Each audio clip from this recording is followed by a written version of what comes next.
Hello, I'm going to go over high power switching, just the graphs though. So first of all, we've got capacitor commutation. As you can see, this works. A thyristor will stop conducting or turn off when you provide 0 volts or a negative voltage across it. So to provide a negative voltage across it, we use this capacitor commutation. So you've got the switch 2 on the right hand side there. So this is how the graphs actually look. Okay, so let's get my old pen out. What's going on there? Let's take that one off. It's a bit bigger. Okay, so we've got the voltage across the capacitor. Sorry, voltage across the thyristor. I'll call it VT, and the voltage on the other side is B, which is voltage across the switch. In fact, let's just label it like the labels that they've labeled as VA and VB. So we'll keep with that convention, shall we? Okay, the thyristor is off. Think about it. All of the voltage will be across it. So thyristor off, all of the voltage is across the thyristor. Okay, so that's maximum voltage. You've got voltage on that axis, obviously time on the other axis. The voltage at B, if the switch is open, is obviously also at a maximum. Okay, so that's that case there. I'm going to push switch S1. So as soon as I press that switch S1, the switch on the left hand side, the thyristor turns on. When a thyristor turns on, the resistance of the thyristor significantly drops. Therefore, the voltage across it significantly drops. Therefore, the current will increase. Therefore, the bulb will turn on. All of the voltage is across the bulb. None of the voltage is across the thyristor. So it's like a potential divider. The voltage there will be a max, the voltage there will be a min. Yeah, I hope that makes sense. So this point here, thyristor is on. Okay, now I'm going to press the switch VB. Okay, and then obviously I'm going to reset it. Oh, sorry, I do apologize. VB should have started. No, it's okay, isn't it? Yeah, that is okay. Sorry, VB is a positive. Sorry. VB is a positive. When you press it, it goes to 0. So I'm going to press VB.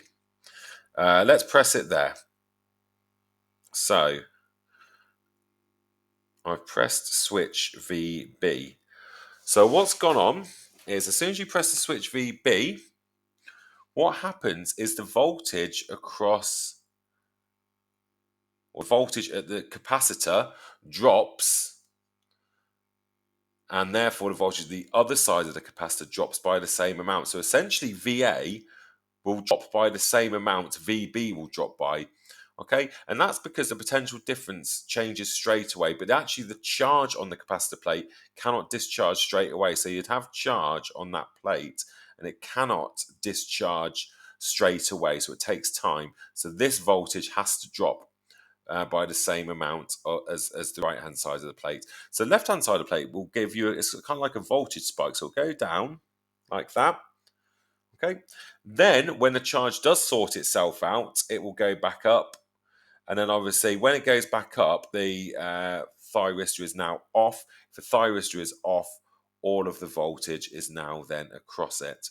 So you've kind of got almost 4 stages. So let's use a different color. So the first stage, thyristor off. Second stage, thyristor is on and latched.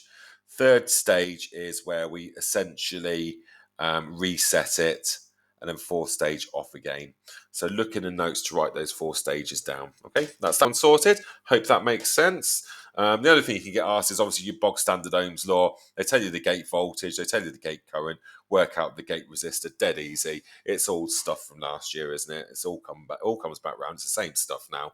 You all know it's ratios and Ohm's law, generally speaking. Right. This one is a bit trickier in terms of sketching it.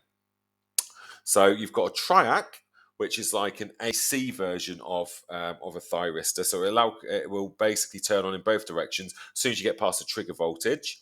The diac increases that trigger voltage. Okay, so you get obviously a phase shift from the capacitor and a variable resistor, but the diac will actually increase that. So let me show you how I'm going to plot this. Right. I'm going to move the page up, so feel free to refer back to that page afterwards, or I can. Right, I'm going to try and hopefully get this looking generally okay. So let's go for, okay, see if I can get a whole cycle. Right, so this is going to be half a cycle, so I'm just going to go up there, half a cycle, and then down there. Quite impressed with that. And I'll do another one. So this is basically the supply voltage. This is a voltage across the capacitor. This is a voltage across the triac, and this is a voltage across the load. It could be a motor, it could be a lamp. Okay, that is definitely a C. Right, I'm going to put a phase shift on this one. So this is where I'm going to do it slightly differently. So I'm going to put about, well, a 90-degree phase shift would be there. I'm not going to go 90 degrees. I'm going to go slightly less. I'm going to go about 45. So about an eighth of a cycle.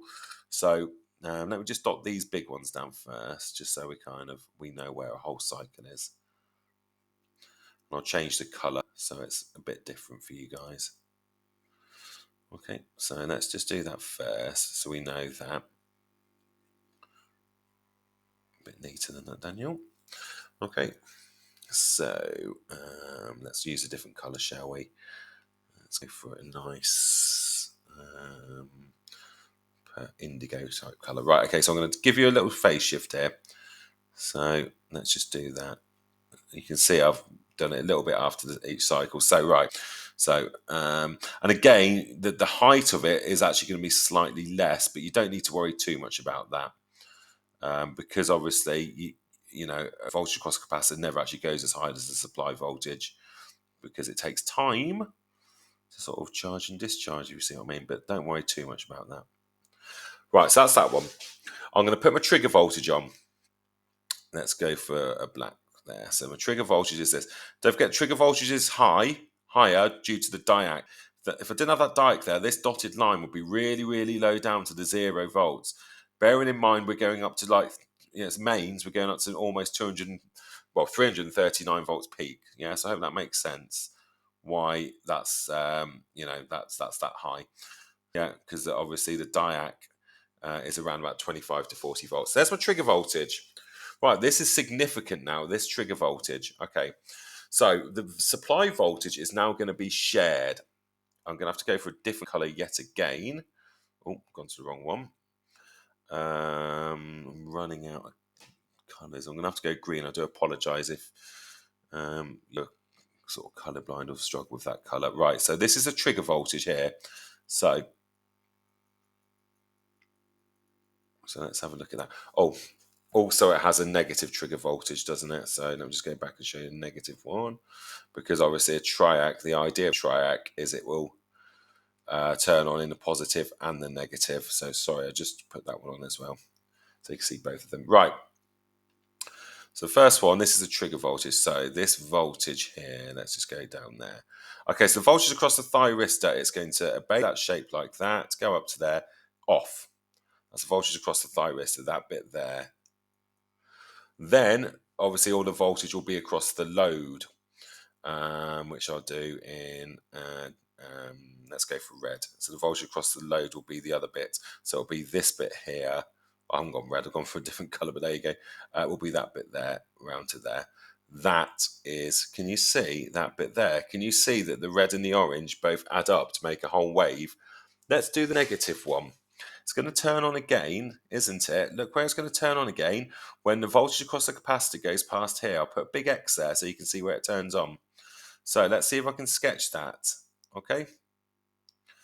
So it's going to be from here, and it's going to be this amount to there. Let's dot it down so we can see.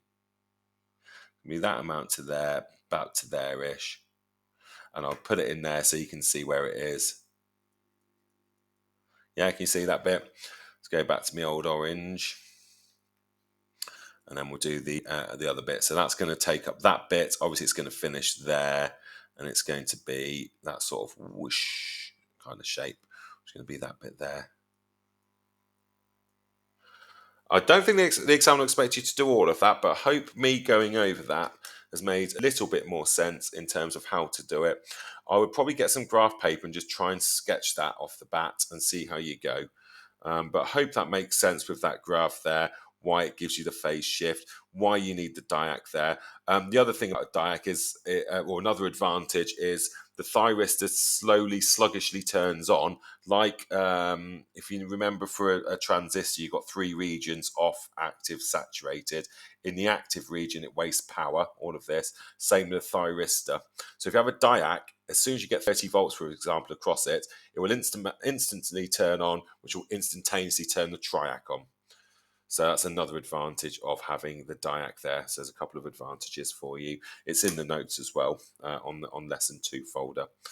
Okay, so I hope you've enjoyed this one. Please email me. I've had a couple of emails. That's why I've created these videos. Any other videos you want, even from last year's stuff, I will do that as well for you. Okay, thank you very much.